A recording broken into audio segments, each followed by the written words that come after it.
A single executive, the road to one-man leadership. But before we start to get into the video, please support us by like, share, and subscribe to this channel so that we can provide new insights and knowledge about world history. Thank you. The summer of 1787, a group of men gathered in Philadelphia to undertake the monumental task of redesigning the government of the fledgling United States. The Articles of Confederation had proven inadequate in maintaining national unity and ensuring effective governance.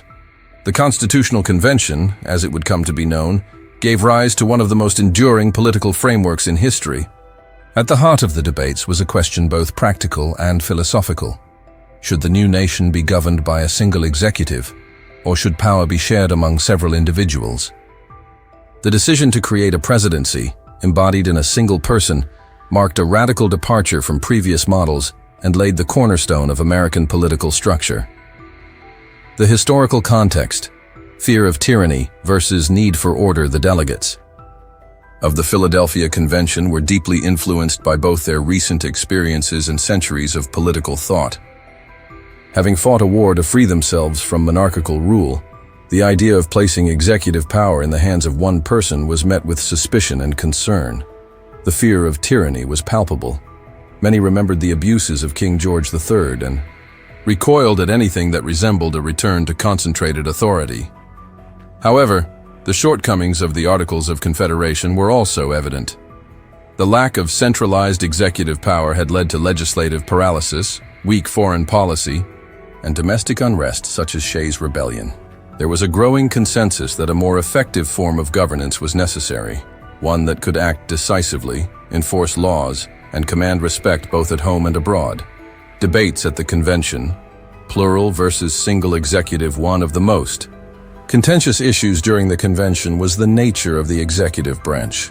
Some delegates, such as Edmund Randolph of Virginia, proposed a plural executive, perhaps a committee of three drawn from different regions, to prevent any one person from becoming too powerful.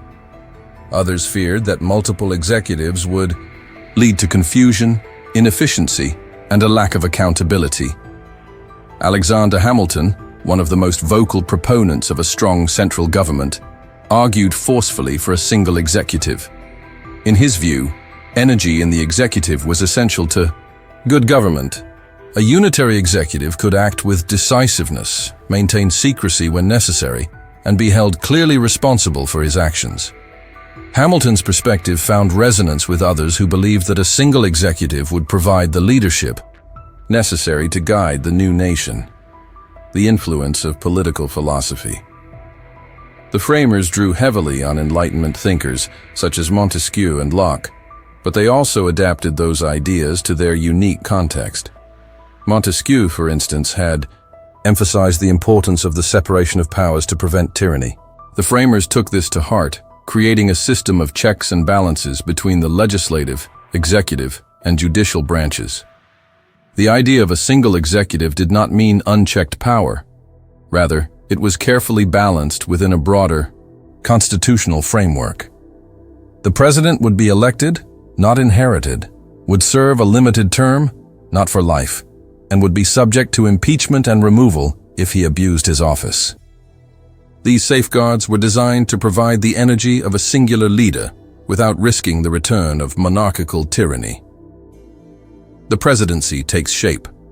The final version of the Constitution, completed in September 1787, established the office of President of the United States.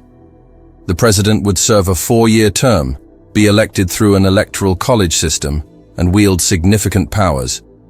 Commander-in-Chief of the Armed Forces, the ability to veto legislation, the authority to appoint judges and diplomats, with the key, Senate approval, and the responsibility to take care that the laws be faithfully executed. This framework represented a profound innovation. Unlike monarchs who claimed divine right, or executives who served at the pleasure of a legislature, the American president was a distinct, co-equal branch of government. He would operate within a system of mutual checks, constrained by law and public accountability. Washington as the model executive, The success of the new presidency owed much to the character of its first occupant, George Washington. Unanimously elected in 1789, Washington set many of the precedents that would define the office. He emphasized the nonpartisan nature of the role, established a cabinet to assist with decision-making, and voluntarily stepped down after 2 terms, reinforcing the principle of peaceful transition of power.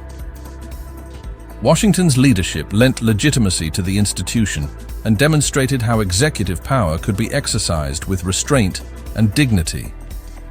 His tenure helped assuage the fears of those who had doubted the wisdom of a single executive. The legacy of the 1787 Convention. The decision to adopt a single executive has had lasting consequences for American governance.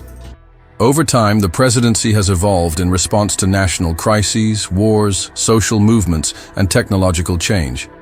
Yet the core structure conceived in 1787 remains intact. Presidents from Abraham Lincoln to Franklin Roosevelt to Ronald Reagan have interpreted the powers of the office in ways that reflect both the flexibility and the limits of the constitutional design. In times of crisis, the president's ability to act swiftly has been invaluable. In times of peace, the checks and balances have served to curb executive overreach. Modern implications, strengths and strains today. The idea of a single executive continues to be both a source of strength and a subject of scrutiny. The concentration of power in one individual allows for swift decision-making and a clear national voice. However, it also raises concerns about unilateral action, especially in areas such as foreign policy and emergency powers. Debates about executive orders, war powers, and the limits of presidential authority echo the concerns of 1787. Modern presidents operate in a vastly more complex environment, but the underlying questions remain. How much power is too much? How do we ensure accountability without undermining effectiveness?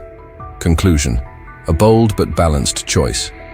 The framers of the Constitution took a calculated risk in creating a single executive.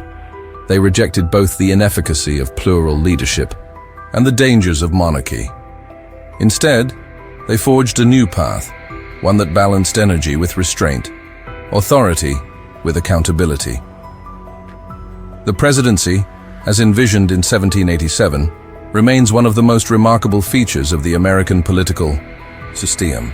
It is a testament to the foresight of the convention delegates that their design continues to function, albeit under constant adaptation and debate. As the nation continues to grapple with the challenges of leadership in a complex world, the road to one-man leadership that began in Philadelphia offers both lessons and inspiration for the future.